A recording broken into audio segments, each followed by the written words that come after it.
Hello dear students and friends, maths पूरे गणितीय अध्ययनशाला के आज वैदिक गणित के दूसरे भाग में आपका स्वागत है। आज हम पढ़ने वाले हैं भाग विधियां, साथ में ही हमारी कुछ विधियां चलेगी जो वर्ग के लिए होगी और घनफल ज्ञात करने के लिए। आज भाग संक्रिया की जो दो विधियां पढ़ने वाले हैं हम, उन दो विधियों में पहली विधि होने वाली है सूत्र निखिलम। क्या है सूत्र निखिलम? देखिए, सूत्र निखिलम। सबसे पहले हम एक एग्जाम्पल लेते हैं, बुक का ही एग्जाम्पल ले लेते हैं। हम भाग देंगे 1245 में 97। 1245 में 97 का भाग देना है। सबसे पहले हमें लेना होता है आधार। यहाँ पे आधार हम लेंगे कितना? 100, ठीक है। फिर उसके बाद में हमें मिलेगा विचलन। देखिए विचलन कितना है? 97 100 से कितने कम है? 3। आधार हम 2 अंकों का लेके चले हैं, तो विचलन भी हमें कितने अंकों में लिखना है? 2 अंकों में, ठीक है। प्रश्न को हल करने के लिए हमें इसे कितने कॉलम में लिखना होगा? 3 कॉलम में लिखना होगा, ठीक है स्टूडेंट्स।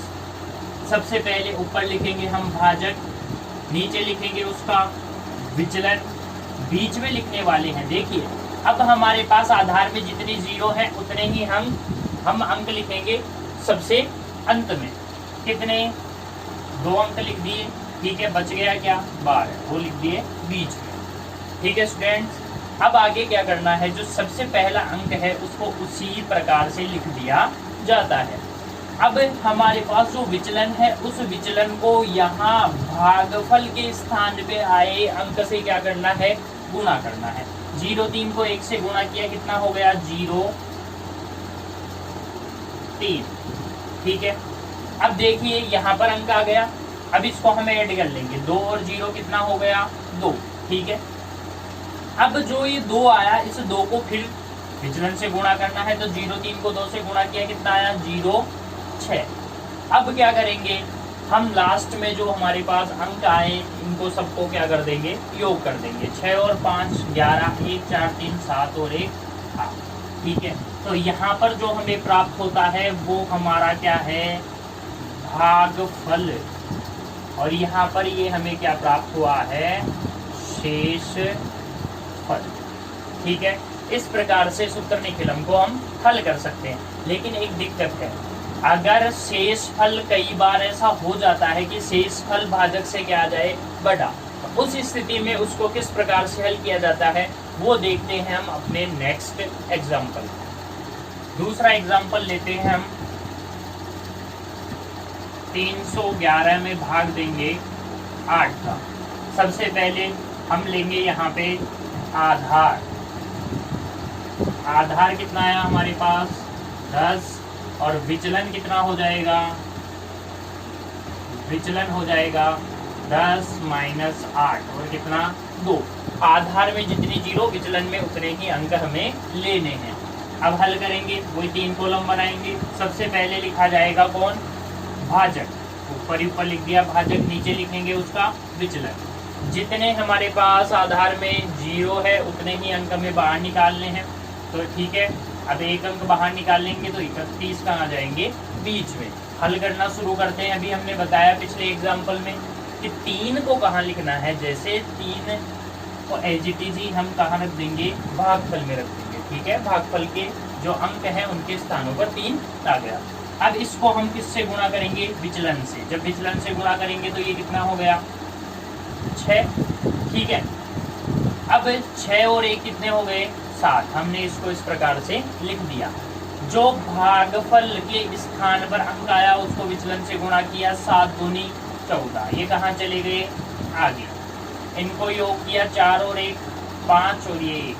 अब देखिए यहाँ पर भागफल आ गया 37 और शेषफल आ गया 15। लेकिन हमारे पास जो भाजक है वो है 8, शेषफल है 15। यह संभव नहीं है। शेषफल कभी भी भाजक से बड़ा नहीं हो सकता। अरे भाई जब बड़ा नहीं हो सकता तो तू आया क्यों? तो चलो तेरे को हटाते हैं फिर। ले भाई तू आ यहाँ पे।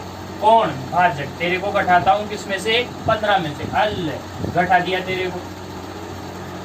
अब वहां तो उसको घटा दिया, लेकिन इधर भी कुछ काम करना पड़ेगा। अब एक बार भाजक को घटाया है तो इधर कितना अंक जोड़ना होगा, 1 अंक जोड़ना होगा। ठीक है भाई, जोड़ दिया। 15 में से 8 गए, कितने बच गए, 7। 7 और 1 कितने हो गए, 8। तो ठीक है, हमारा नया जो भागफल हुआ, संशोधित भागफल, वो कितना हुआ, 38, और हमारा शेषफल कितना हुआ, 7। इस प्रकार से हम भाग संक्रिया को हल कर सकते हैं सूत्र निखिलम द्वारा। हमने 2 एग्जाम्पल लिए, उम्मीद है आपको समझ में आया होगा। अगर आपको अच्छा लगा तो आप कमेंट बॉक्स में हमें बताइए। अगर कोई भी समस्या है, आप हमारे टेलीग्राम लिंक आपको दिया गया है, साथ में ही अगर आप यहाँ से एक्सेस नहीं कर पाते हैं तो आप हमारे टेलीग्राम लिंक, जिसका पब्लिक चैनल है मैथ्स स्कूल, वहाँ पर भी अपनी समस्या बता सकते हैं। ठीक है स्टूडेंट्स, आगे बढ़ते हैं, अगली विधि पढ़ेंगे। अगली विधि का जो हमारी विधि का नाम है वो है सूत्र परावर्त योजित।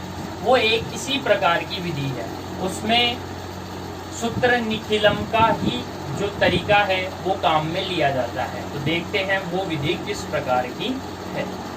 तो हमारी भाग संक्रिया की अगली विधि का नाम है सूत्र परावर्त योजित।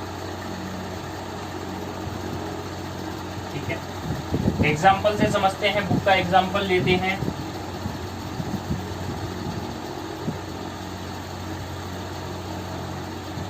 एक 103 का हमें भाग देना है। सबसे पहले हम आधार की बात करेंगे।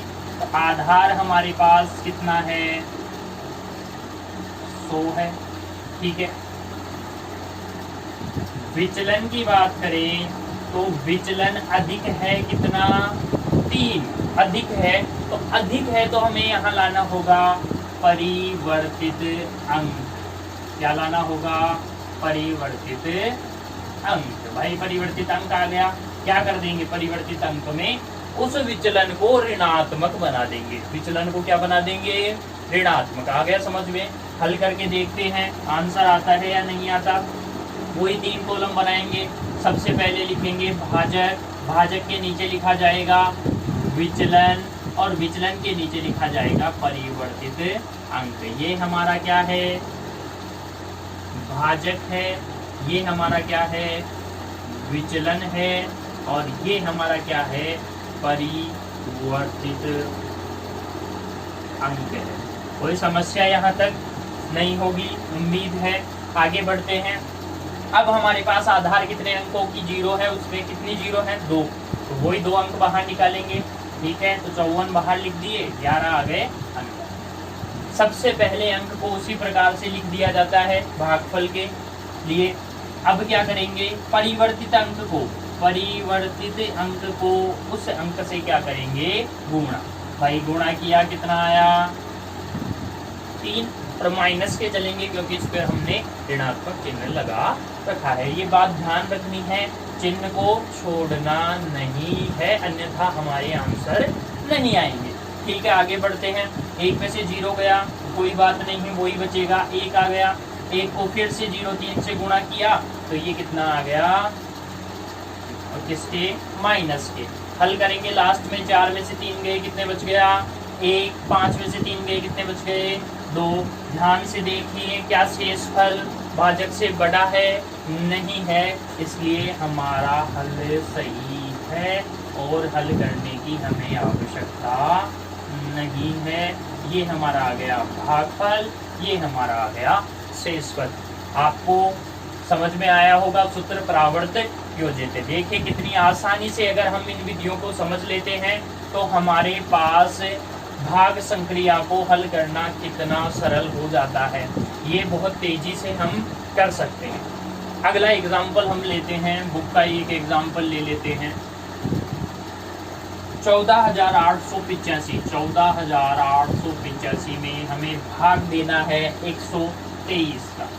सबसे पहले आधार की बात करते हैं। आधार तो कितना है, 100 है। विचलन कितना है, 13। अरे भाई 100 से 123 कितने ज़्यादा हैं, सभी को पता है 23 ज़्यादा हैं। तो भाई परिवर्तित अंक तो कितना हो जाएगा, अरे मैं हो जाऊंगा माइनस के 23। हल करना शुरू करते हैं, 3 कॉलम बनाते हैं।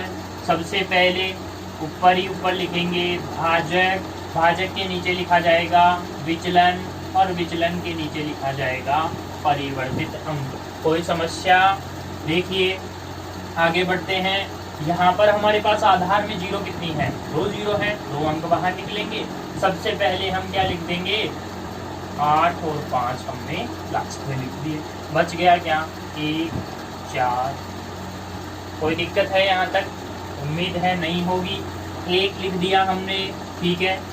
1 को माइनस के 23 से गुणा किया तो माइनस के 23 ही, ठीक है। अब देखिए 4 में से 2 घटाएंगे, कितना बच गया, 2। 2 को पुनः हम 23 से क्या करेंगे, गुणा, माइनस के 23 से गुणा किया, यहाँ पर अंक हो गया है तो आगे लिखेंगे 23 दूना 46। कोई दिक्कत है क्या? नहीं है। अरे भाई माइनस करो। अब देखिए 8 में से कितने घटाएंगे, देखो 4 तो ये माइनस के 3, ये टोटल कितने हो गए, 7। अरे भाई जब 7 हो गए तो 8 में से 7 गए, बच गया क्या, 1। कितना बच गया, 1। अरे आया कि नहीं आया, ठीक है। अब हमारे पास कितना हो गया, 1 है तो 23 से गुणा करेंगे, 23 से कम 23, ये। 5 में से 3 गए, कितने बचे, 2। 8 में से, और ये पूरे 8 हो गए क्या, 8 में से 8 गए, कुछ नहीं बचा, क्या बच गया, 0। ये आ गया हमारा भागफल और ये हमारा आ गया शेषफल। कोई दिक्कत नहीं है। तो इस प्रकार से इन दोनों विधियों द्वारा, सूत्र निखिलम और सूत्र परावर्त योजित द्वारा हम भाग विधियों को भाग को हल कर सकते हैं। अब हम पढ़ने वाले हैं घन और वर्ग, ठीक है। इसके अलावा एक विधि जो शेष रही है ध्वजांक विधि, वो कल की क्लास में हम कंप्लीट करेंगे। वो थोड़ी सी महत्वपूर्ण विधि है, वहाँ से सवाल आने की संभावनाएं हमेशा ही ज़्यादा रहती है। तो कल की क्लास में केवल हम ध्वजांक विधि की एग्जाम्पल लेंगे और उसके बारे में बात करने वाले हैं। तो आज आपको 2 विधियां आपने अभी तक पढ़ी हैं, आपको समझ में आई, कमेंट बॉक्स में लिख के हमें जरूर बताइएगा। और हमारे चैनल मैथ्सपुर एक गणितीय अध्ययनशाला को आप जरूर सब्सक्राइब करें, लाइक करें, बेल आइकॉन पर क्लिक करें, ताकि हमारा वीडियो जब भी अपलोड हो आपके पास नोटिफिकेशन आ जाए।